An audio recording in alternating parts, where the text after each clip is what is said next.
Match fixing ఆరోపణలతో 2001లో అజార్పై జీవితకాల నిషేధం విధించిన బీసీసీఐ అది హైకోర్టు రద్దు చేసింది. దీనిపై మరింత సమాచారం మా ప్రతినిధి నాగేశ్వరాచార్యని అడిగి తెలుసుకుందాం. నాగేశ్వరాచారి, ఈ మాజీ క్రికెటర్ అజారుద్దీన్ పై బీసీసీఐ విధించిన ఈ కోర్టుకు సంబంధించి ఉత్తర్వులు సారాంశం ఏంటి? రవీంద్ర, మాజీ క్రికెటర్ అజారుద్దీన్ పై బీసీసీఐ విధించిన జీవితకాలం నిషేధాన్ని హైకోర్టు తప్పుపట్టింది. దానికి సంబంధించిన అజారుద్దీన్ దాఖలు చేస్తున్న పిటిషన్ అంగీకరించి అజారుద్దీన్ వాదనతో ఏకీభవించి ఆయన పైన జీవితకాలం నిషేధాన్ని విధించడం తగదని హైకోర్టు స్పష్టంగా చెప్పింది.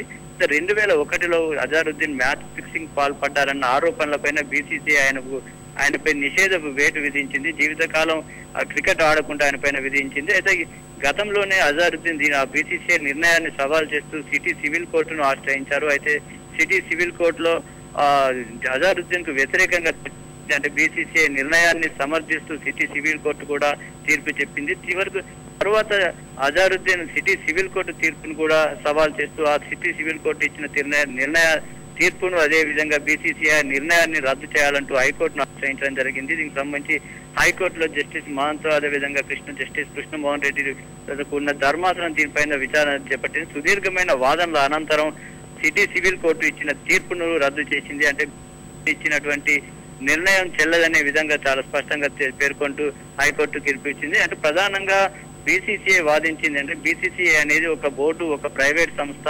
ఒక ప్రైవేట్ సంస్థలో ఉద్యోగి పైన యాజమాన్యం ఏదైనా నిర్ణయం తీసుకోవడానికి ఎటువంటి హక్కు ఉంటుందో అదే విధంగా బీసీసీఐ కూడా తమకు సంబంధించిన సభ్యులపైన, క్రికెటర్ల పైన నిర్ణయం తీసుకునే అవకాశం ఉంటుందని వాదించింది. అయితే దానికి సంబంధించి అజారుద్దీన్ తరపు న్యాయవాది మాత్రం విభేదించారు. ఒక వ్యక్తిగత స్వేచ్ఛ హక్కు కోల్పోయినప్పుడు వచ్చే అధికారం ఉంటుంది. బీసీసీఐ కూడా ఆ పబ్లిక్ ట్రస్ట్ కాబట్టి తాను ఛాలెంజ్ చేసే అవకాశం ఉంటుంది. కాబట్టి బీసీసీఐ కూడా కేవలం అంటే మ్యాచ్ ఫిక్సింగ్ సంబంధించి తాను మ్యాచ్ ఫిక్సింగ్ పాల్పడ్డట్టు ఎలాంటి ఆధారాలు చూపకు లేదు ఇంతవరకు కూడా.